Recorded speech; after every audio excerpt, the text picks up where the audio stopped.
Our liberties we prize, and our rights we will maintain.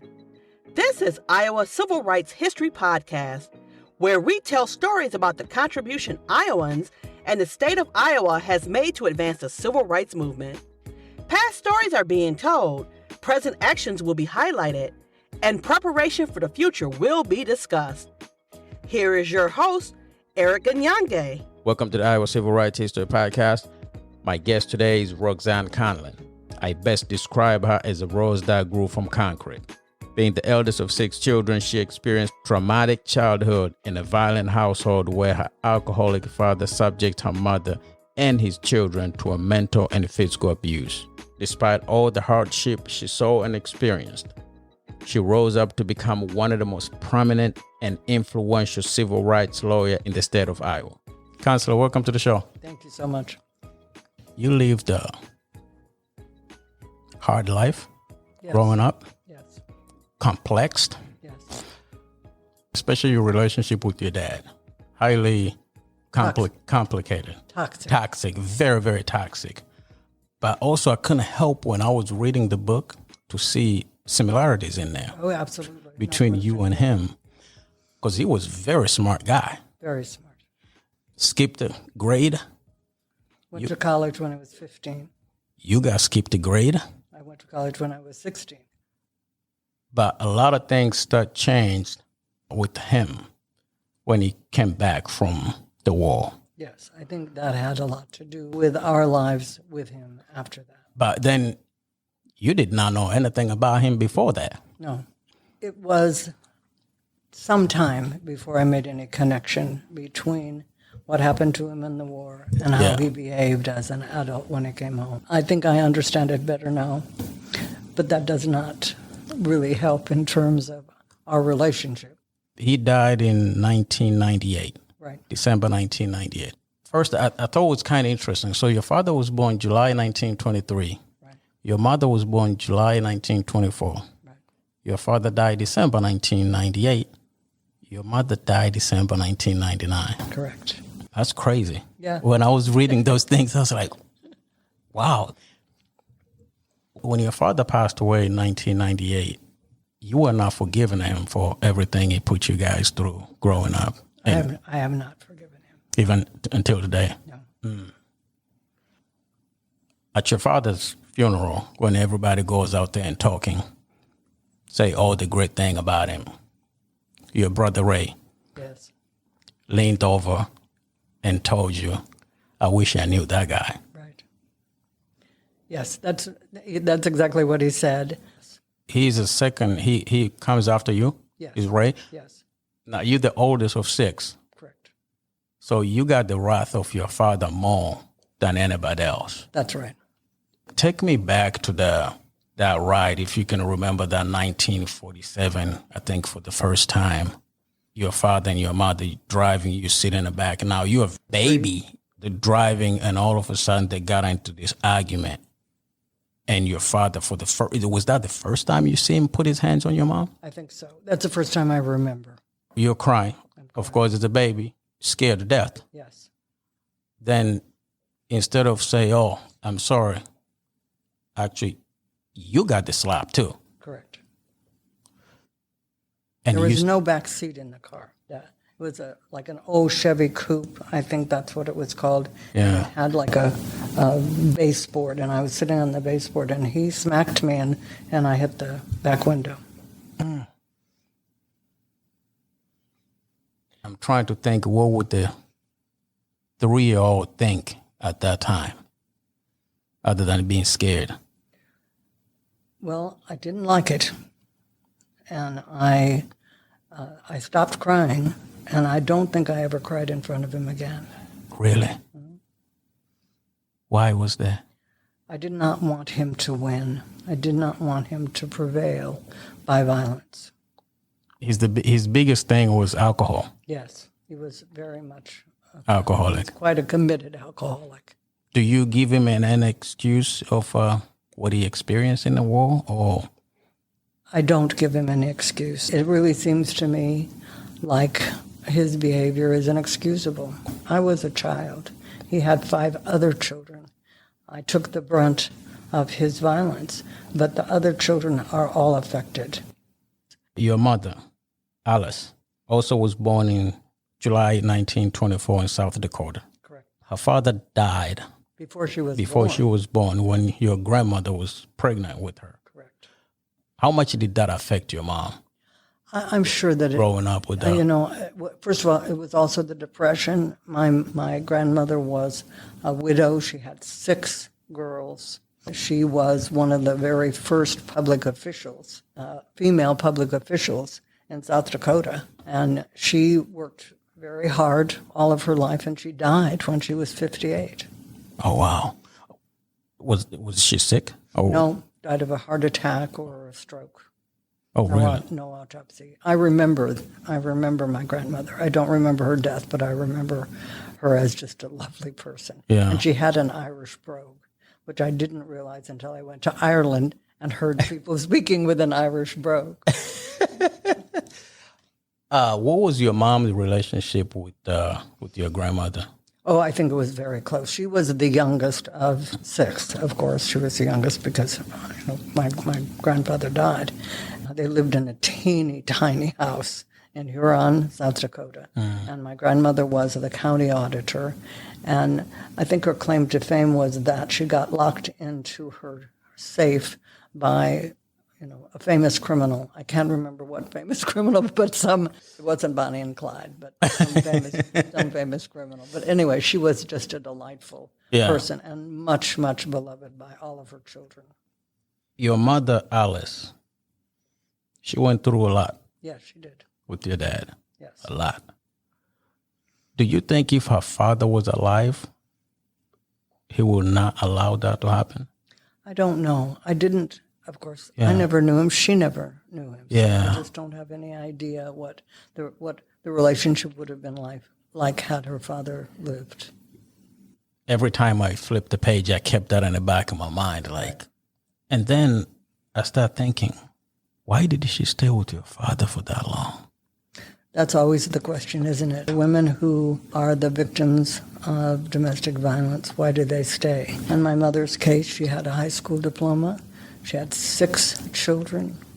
5 of them are all very close. I'm the oldest, and then Raymond, and the rest of them come, and there's a set of twins. Twins, yeah. So she had 5 under the age of 6 at the same time. And so really her options were very limited. And of course, it was also at a time when there was no talk about domestic. It was something to be ashamed of. Oh, yeah. She was ashamed. And she never went to the hospital because she was afraid to do that, afraid that it would cause more violence. My tendency is to forgive my mother and to blame my father because he was the one using his fists against us. I know that women have been charged with child abuse by permitting their children to be in a violent home. Oh, really? I have represented those women. Oh, really? Yes. So it becomes their fault? That's kind of my exact attitude. What are you talking about? But yes, that has happened. Well, that's Crazy. Yeah, that's real nuts. Yeah. That didn't happen to my mother because really, this was the dark ages in terms of the recognition of the problem of domestic violence. And so the way that domestic violence was handled by the Des Moines Police Department and every police department everywhere is that they would show up, they would talk to both parties, they'd walk the guy around the block and send him back in and say, be nice. That's really what happened. That did not happen. I don't know why it did not happen when I had my father arrested, but I assume that it is because it was not a call from my mother. It was a call from me. Let's get to that incident. 1960, your father is coming home drunk, get in an argument with your mother, start hitting your mom. Nothing you haven't seen before. Your mom got away from him, went to the kitchen or dining. We were in the dining room. So we were at the dining room table. Your mom ran in the kitchen. Yes. Your father started following your mom. You step in between him. He got upset. He grabbed you, pushed you against the wall and start hitting you. You got away, and then you ended up calling the police. Correct. At this time, all your siblings are just scattered. No. Run away. No. No? They're all upstairs. I sent them all upstairs. upstairs so that they would not be in Then I see it. fire. And my mother, too. I got everybody out of there. You were bold enough to say, okay, I'm going to deal with this guy myself. Yes. You called the police. They came out. They arrested him, which when I look back, I realize now how exceedingly rare that was. That did happen. Wow, they did not walk him down the block Nope. and tell him, hey, go back home, be nice. No, they arrested him. Why did you make that call that time? You did not want to make that call any other time before that. He said he was going to kill us all, and I believed him. Did he change after that? Yes, he did. He never hit her again. You know, I left home when I was 17. I think I was 17 when I left home. I just moved apartment by myself. But and they left town. They moved on to Omaha and then to Minneapolis. So I think that I did not have a lot of contact with him after that. He was away from home, I think, for a couple of weeks, and then he was allowed to move back in. And really, it was an economic. 6 kids. My mother was working as the manager of the Hotel Fort Des Moines coffee shop. So economically, we were just in very poor shape. During that winter, it looked as though we might become homeless. So you think your mom was like, okay, I'm not going to become homeless. I might as well just allow this guy to come back in. Yeah. She divorced him after 30 years of marriage. Oh, so she ended up divorcing him. She did. And she started her own business. After they moved to Minneapolis, he traveled a lot. And after 30 years, she divorced him. He did not forgive you for calling the cops in 1960. I don't think so. Because most people who commit domestic violence blame their partner. Victim, yeah. They blame the victim. And that, of course, is something that juries have sometimes done as well. They have, what did she do to cause this? And I could hear him sometimes when he was shouting at her, talking about, the dinner was too late or the dinner was too cold or I didn't care for the dinner. The house is not clean enough. The kids are a mess. There were always reasons. He always had reasons for his violence. Was that a drive for you? Because you spent your whole life fight for the underdogs. Was that the drive when you grew up like that? You say, I will never allow or see another woman going through what my mom went through if I can do something about it. That certainly was something that motivated me. And also, my family supports a scholarship fund for the victims of domestic violence. It's the only one in the country that I know of. Under your mom's name? Yes. Okay. So you were born in South Dakota. Correct. In 1949, you moved from South Dakota to Nebraska? Correct. West Point, Nebraska. Nebraska. We didn't stay there for very long. We moved next to Sioux City, and I must have been about 4 or 5 when we moved to Sioux City. You guys moved a lot. Was it because of your father could not keep a job? That's right. Because I lost count, Counselor, from Hunt Elementary School until you went to Drake, I lost count how many schools you went. About 12, I think. A lot. Yeah, and some of those schools, you were there for just one semester. Yeah. And you guys had to pack up and go either move to a different neighborhood. Correct. How much did that affect you growing up? Well, it certainly taught me to make friends quickly. Because you might lose them right away. That's right. You went to Catholic schools. Sometimes I went to Catholic schools. Sometimes I went to public. Also, public schools did not charge tuition. So sometimes I could not go to Catholic schools. My mother very much wanted me to be educated in the Catholic Catholic school. But sometimes it just wasn't possible. Because you would not be able to go to Catholic school if it wasn't for those scholarships. Yes. You got, because... my siblings also got scholarships to go to Catholic schools. Your mom believed Catholic was given a better education? It was for more, okay. And, she just believed in the Catholic Church and in Catholic faith, and that's what she needed to pass on to her children. And then when you and Jim was about to renew your vows, the Catholic priest was giving you was kind of giving you guys a hard time. And you mentioned something like, we might need to talk about the role of women in the Catholic Church. Yes, I had some great friends who were Catholic priests and nuns, and Bishop Dingman was one of them. He was the only person that I would ever get up and have breakfast with. I'm not a morning person, but he was such a delightful man. As a matter of fact, in 1980, when there was a battle over the Equal Rights Amendment, when the Pope was here, he permitted us to begin our march in favor of the Equal Rights Amendment in the St. Ambrose Cathedral. And that was quite a statement from him. At what age did you realize you are smarter than average kid? I think in the book it talks about my dad taking me to school, to his school, and he had given me an at-home IQ test, and the professor did not believe him, so he took me to school, and I'm not sure it's a real recollection, but I think it might be real. I'm sitting on top of a desk, and people are asking me questions, and I'm providing answers. Mm-hmm. And there was like a certain number of words in a sentence, things like that. And he was able to convince the professor that he gave the test properly. 1959, you guys moved to Des Moines. Correct. Would you say that's kind of where you start setting roots, or was it more in Sioux City? No, I don't remember how long we were in Sioux City. 4 years, I think, and we moved 2 or 3 times while we were in Sioux City. And then we moved to Clinton and then to Des Moines.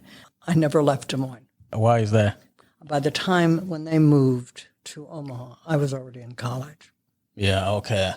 When you were in high school, you were not even thinking about becoming a lawyer. I think that the first person who mentioned that I should become a lawyer was my sophomore homeroom nun at St. Joseph's Academy. Sister Mary? Sister Mary Katrine Johnson. My plan at the time was to become a movie star. Okay. And she was afraid I might actually do that.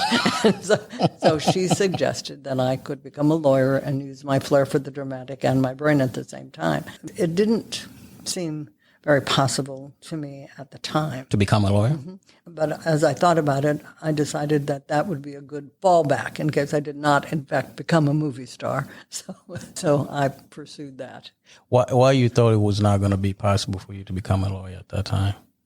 Well, I didn't even know a lawyer. Oh.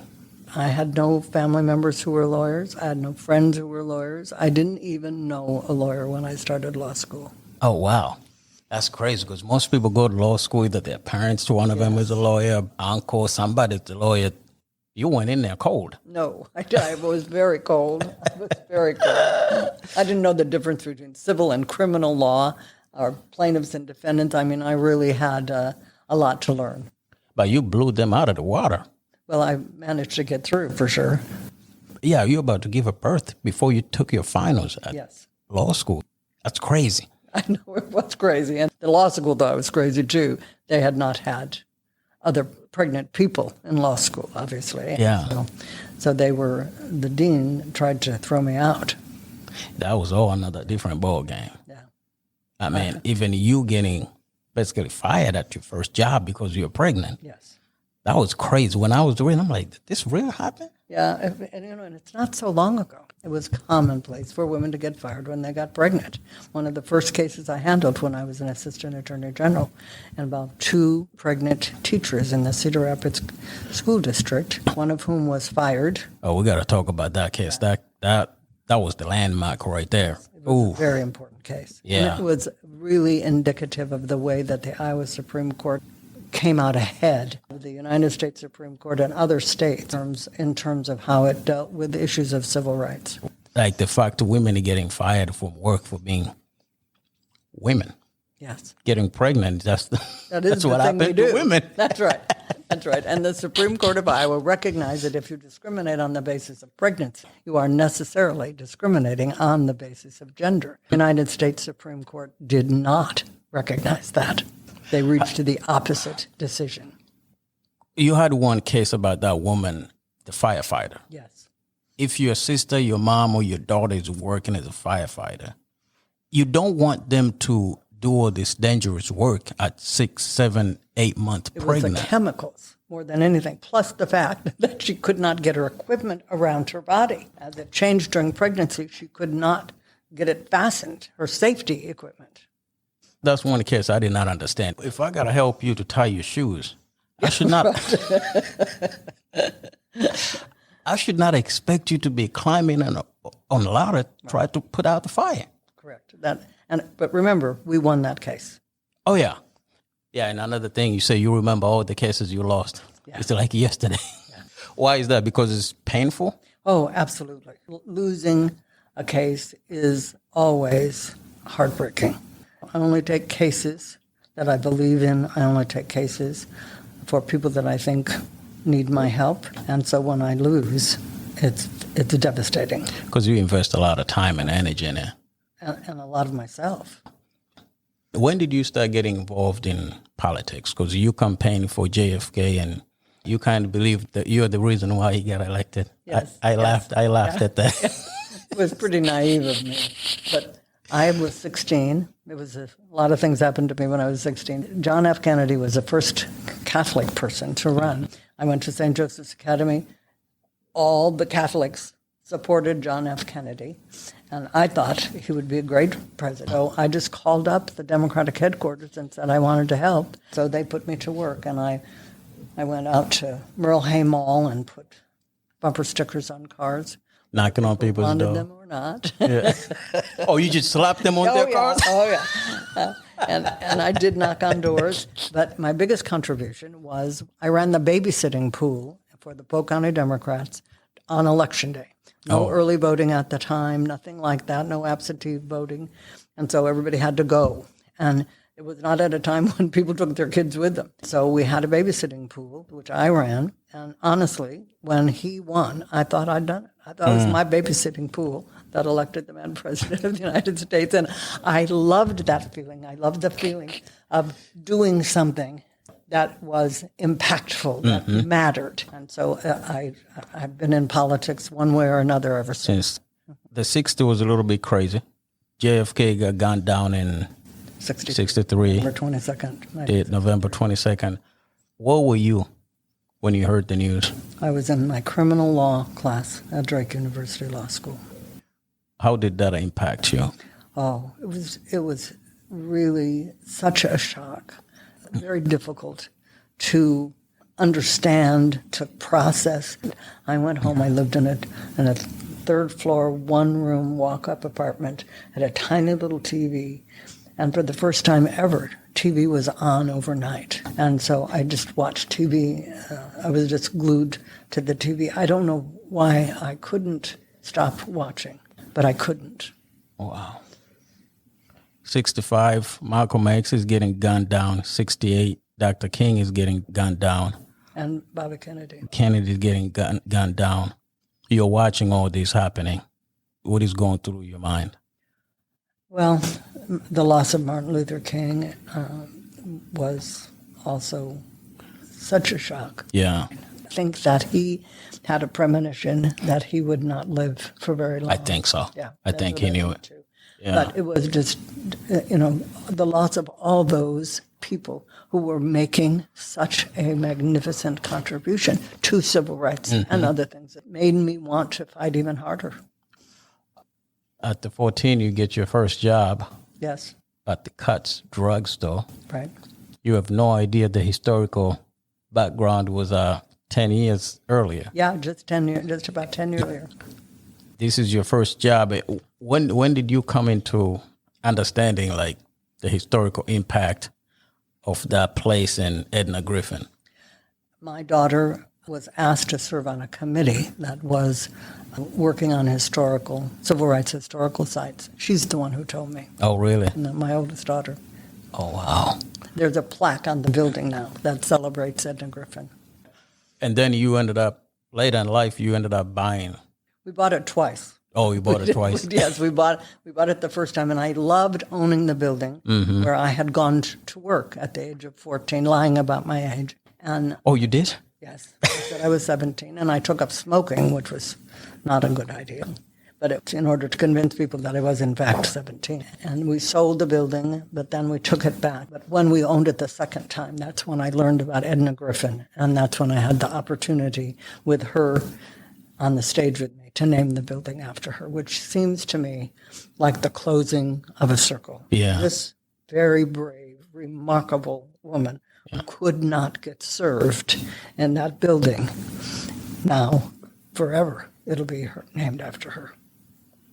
When did you meet Edna Griffin for the first time? I think I met her when I joined the NAACP. Okay. Oh, at that young age. Yes, but my first recollection comes in the early 70s, or maybe the late 60s, marching, singing, getting a lot of trouble.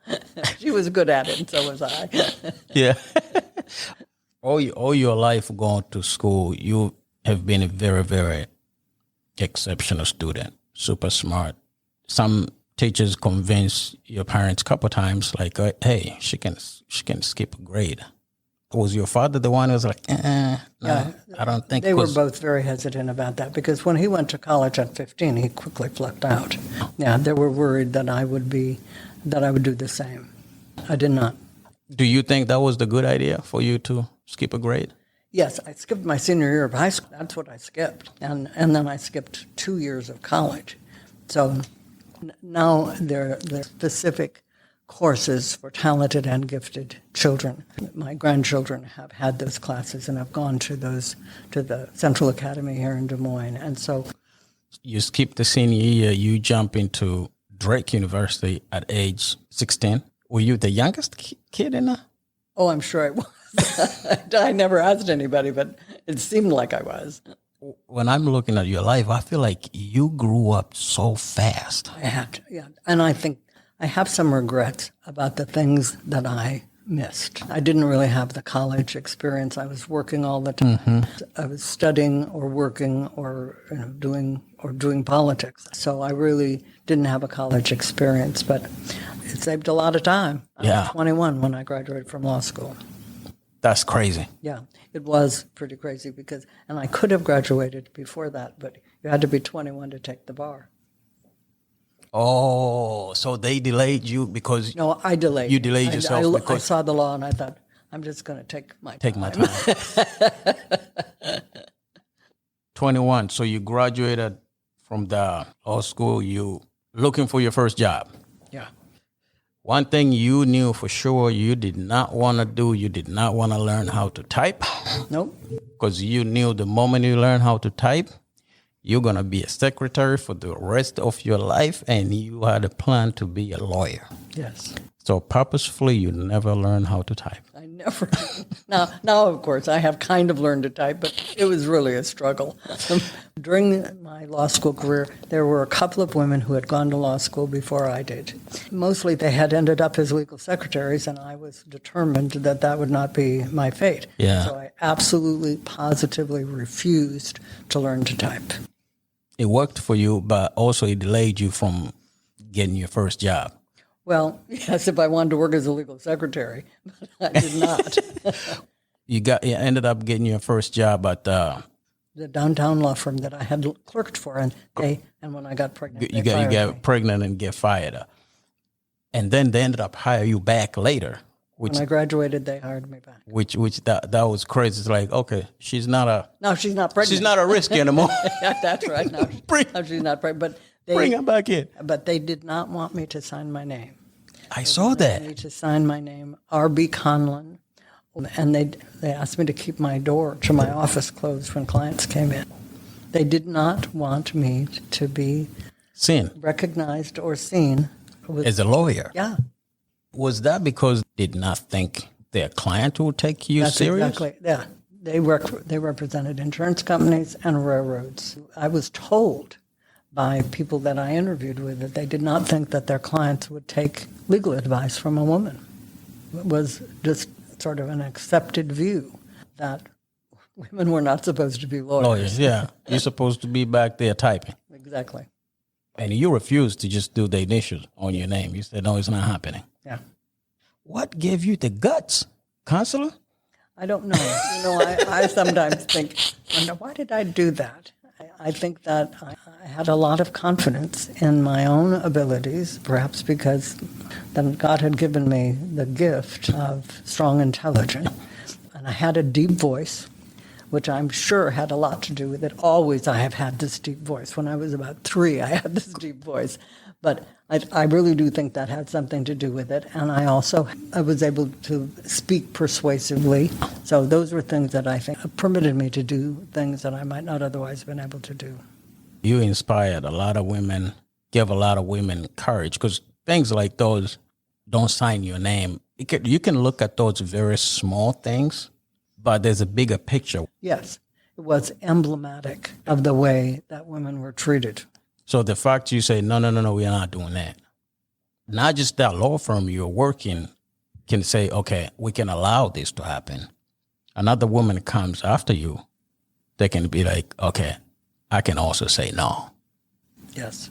Did you know when you're making these moves that actually you are creating, today they're called trend? I don't. You didn't know, you were not even thinking about it. You said, no, it's not happening. Yeah, exactly. I was thinking, no, you can't make me do that.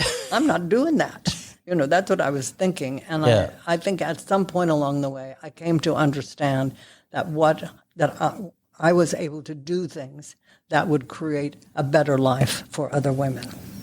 In 1964, you were working at the Holiday Inn Express. Mm-hmm.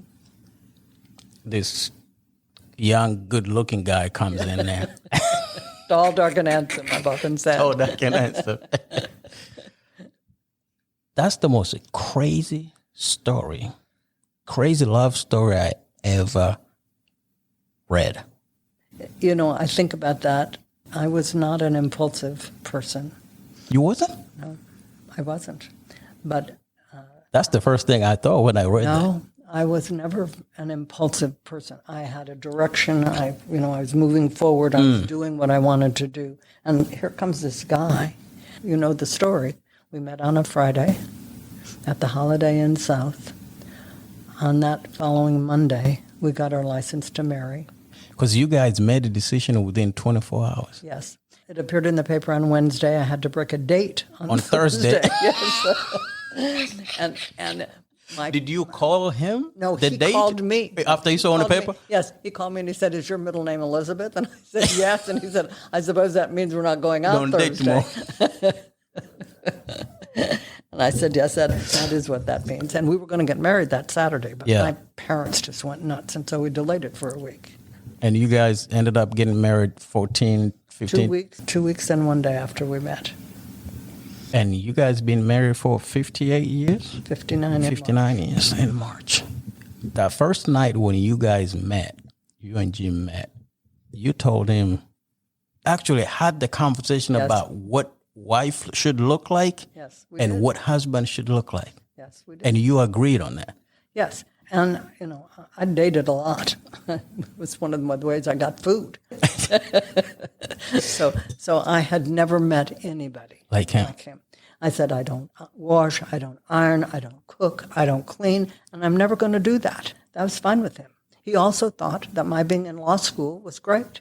He did not find that threatening. He did not find that off-putting. He thought it was fine and dandy. And I just did not ever think I would meet another man like that. And so I figured I had to just... Let me lock it in right now. That's right. That's right. And another thing that I read, and it kind of made me think, you and Jim, you don't have the same hobbies. No. And you guys, 58 years you've been married. First of all, we've always had our own checking accounts. But also, we have always gone our own way. We've always lived parallel lives. That has worked for us. I'm not sure for how many other people it would work, but it sure has worked great for us. It really got me to think, though, when I read that maybe we just get caught up on what a marriage should look like. Yeah. Like we need to have things in common. We need to be doing things. Jim don't dance. No, he does not. He does not have any sense of rhythm at all. Yeah. So what's the secret of you guys' marriage to work for this long period of time? What's your secret? I don't know that it's a secret. but we both have a very good sense of humor. We can make each other laugh. Yeah. And I think that's a big part of our successful lives together. And also, we give each other space. We give each other an opportunity to be ourselves alone, and then we are ourselves together as well. So within 24 hours meeting him, you knew, this is it. Yep, I absolutely did. And you guys discussed, like, oh, we're going to get married. Yes. I know, it's just, but when I tell that story, I often hear from other people that they knew when they first met their husband or their wife. Yeah. They knew that was the person they wanted to marry. We are the only people that I know who actually just did it. Let's say, hypothetically speaking, your daughter Jackie will walk in and she will tell you that. Oh, I would just have a heart attack. Really, we've often talked about that, how scary it would be if our children did what we did, but they did not. So if your daughter will walk in and be like, we think we're going to get married. When did you meet this guy? Yeah. 24 hours ago. They didn't do that. So. The story about you and Willie Glanton. Oh, yes. How did you meet her? I think I might have met her in the NAACP also. The first time I remember meeting Willie was sometime when I was the president of the Polk County Young Democrats, and it was 1964. The Civil Rights Act, the Equal Employment Opportunity Act, had passed. I invited her to come and speak. The Polk County Young Democrats had 1,000 members at the time, and I invited her to come and speak about that law. She did so, and at the time, one of the right-wing groups was called the White Citizens Council, and they came in numbers to challenge her. And they would ask her these outrageous questions, and she would treat them seriously and answer them with charm and grace. It was a great lesson for me because my initial reaction would be to sue them, not Willie. Willie treated everyone with so much respect. She was a great role model for many, many women, and it was her husband who put your dad in jail. So she was the second black woman in the state of Iowa to be admitted to the Iowa Bar Association. Yes. 1953. The National Bar Association was founded in Des Moines, Iowa. Did you know that? Oh, no, I did not know that. Because black people were not allowed to be in the American Bar Association, and so they founded the National Bar Association here in Des Moines. Oh, wow. She was running for legislature in Iowa. Yes. And she tapped you. Well, we were the only two people in the world who thought she could win. We really did. We walked the streets, she on one side, me on the other. And, oh my goodness, we were so surprised when she won. When she won. We were. But she was a great legislator. She was a great person. So you was the campaign manager? I was the only person in the campaign. We had a few other volunteers. Yeah. It wasn't just a shoestring. It was like the end of a shoestring. We just did not have any money. And so we just knocked on a lot of doors. You were 19 years old at that time? 19. And she ended up winning the election. Yes. She became the first black woman in Iowa legislature history ever. And you were part of that. Yes. I was very proud to be part of that.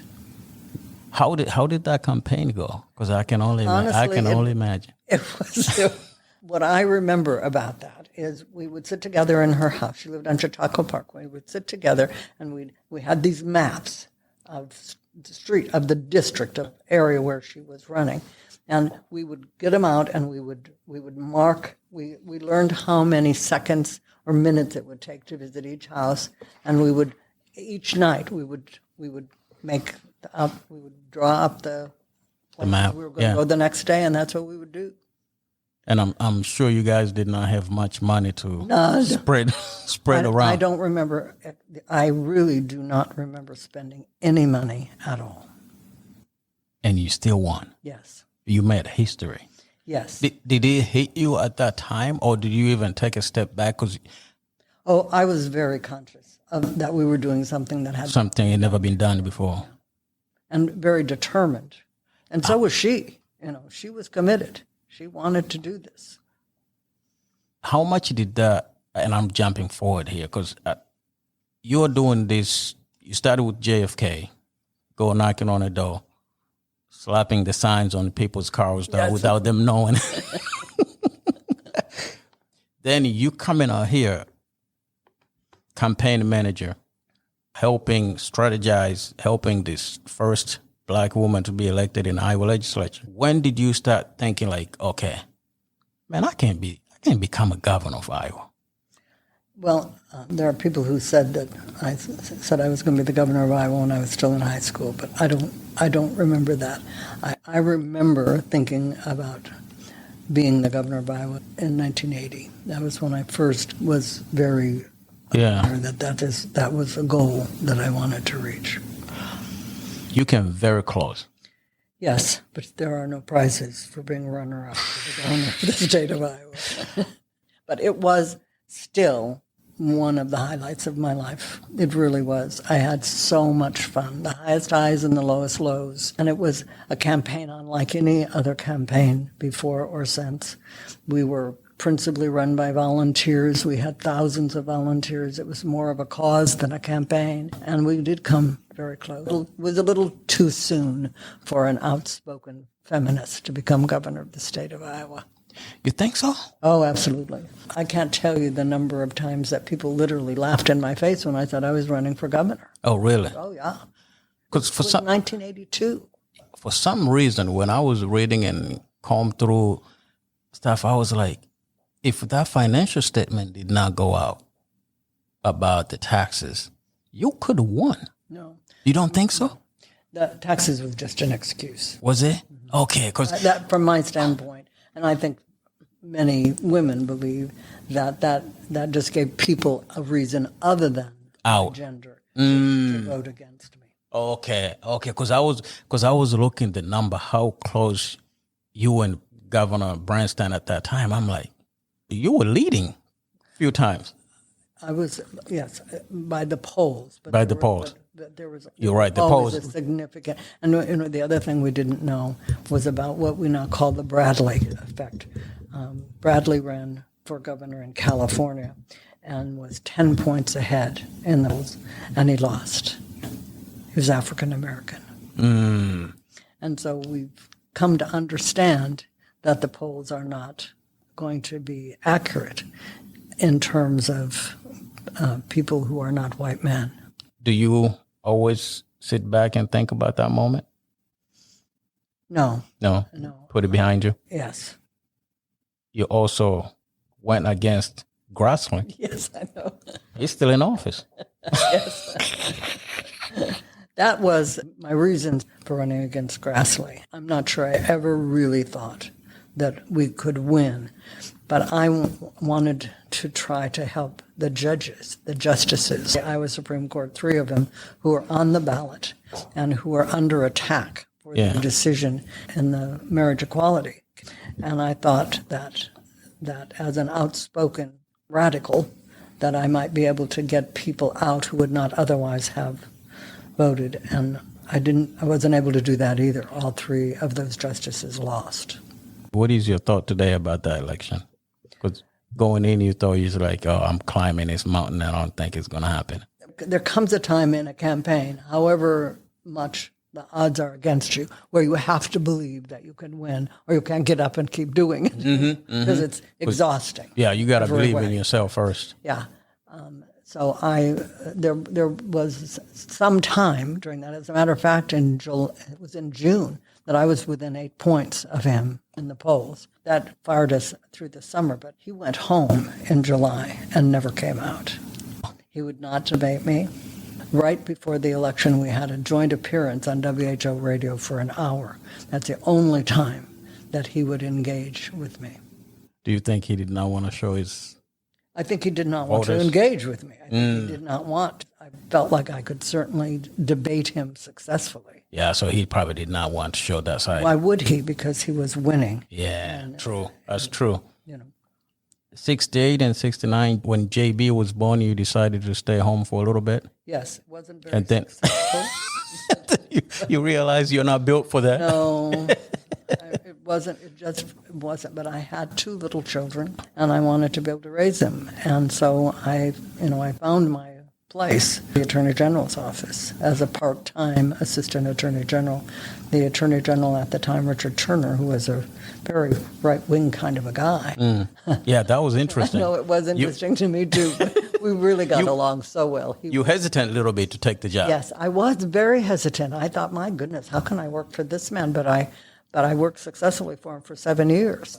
I think at that point, when I looked, that was the longest job you stayed on. Yeah, at that time. Yeah, for 7 years. And you did a lot of changes at the Iowa Civil Rights. Yes, I was the first person to represent the Iowa Civil Rights Commission from the Department of Justice. And at that time, it had to be an assistant attorney general who represented people before the Iowa Civil Rights Commission. So I had all the cases. The commissioner was new, too. Yes, brand new. You helped And I to was, shape too. Yeah, which I think that sometimes is good. Yes, I do, too. They were. The 1973, the Cedar Rapids School District. Yes. Powerful case.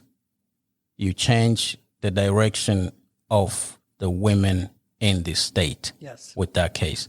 Talk to me about that case.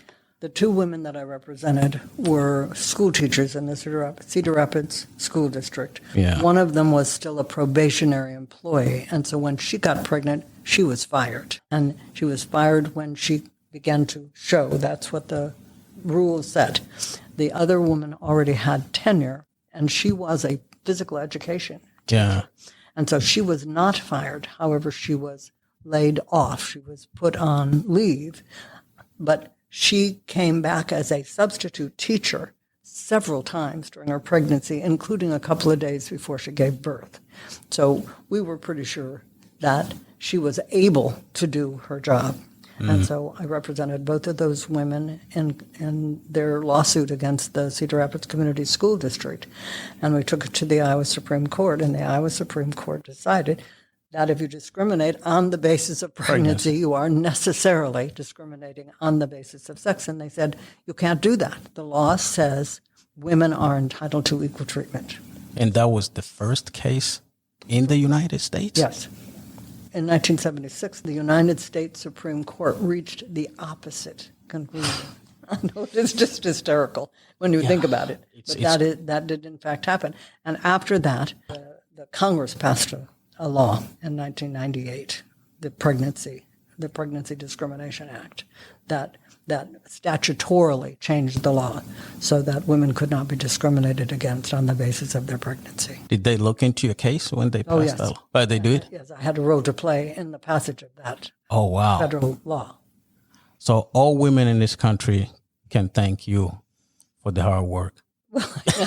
Someone else would have done it if I did not.